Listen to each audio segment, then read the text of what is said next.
Alright, this is a video for the Warrior bumper install. The bumper is over here, and I've removed the plastic bumper from the FJ,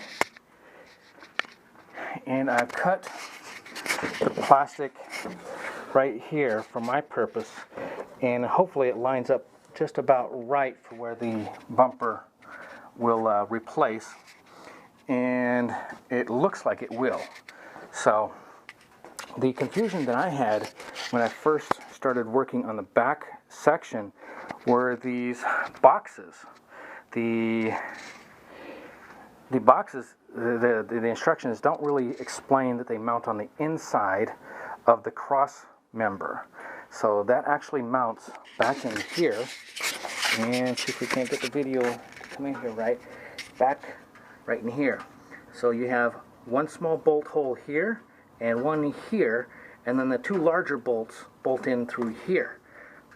And I'll show you that here in a second once I get everything lined up. Currently, I have an aftermarket hitch that's installed, and the bumper actually bolts into these two bolts here. There's actually two spacers that come with the kit, but I believe that will mount just about where those, where this hitch is replacing. Those spacers are about as thick as the same as the hitch plate here. So I'm going to go ahead and unbolt the hitch and pull it off completely. I got to be very careful because these bolts here are dropped in from inside, and they're not really all that easy to get back on there. So once I get the hitch removed and slid out of the way, I'll be able to mount the bumper boxes here, and I'll give you some more video there. All right, see you in a bit. All right, I've got the driver's side box mounted, and you see it goes in like that. One of the larger bolts, one of the smaller bolts is all that will fit, and fits perfectly tight. What you do is you get the two hex head bolts in place. Don't tighten them all the way so that the box is loose. Then you poke in the larger bolt, get the nut threaded and started and hand tightened.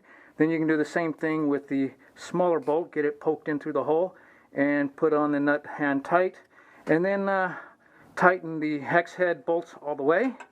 Then tighten the larger and smaller bolts. No need to drill so far. The other bolts are a little bit kind of difficult to get into. A little extension to get you that one. And I ended up having to do, don't know if you can see it, a wrench in there to hold this one right here. Again, I don't know if you can see. If not, well, it's the other bolt head in there. Alright, I'll show you how everything fits back together, or fits together as soon as I get the other box mounted.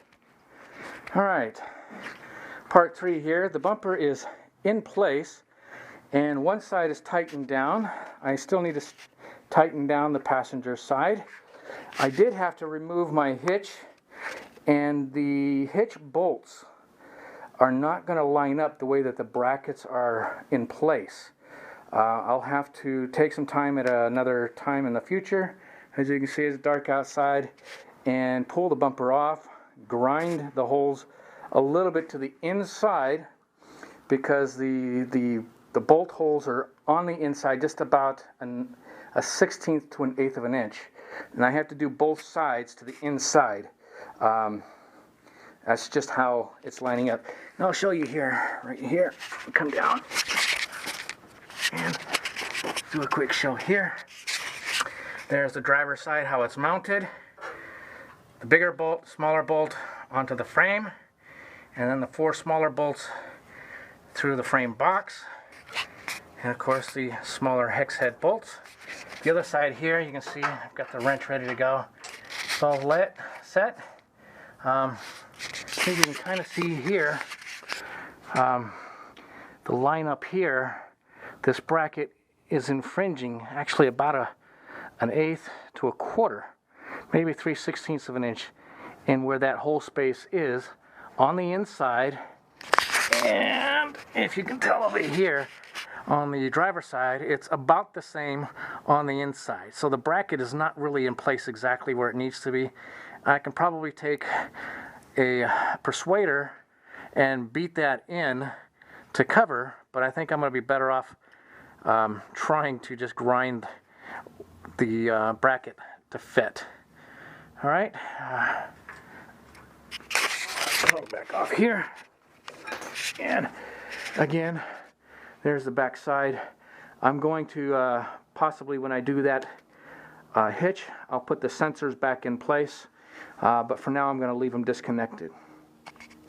All right, see you later.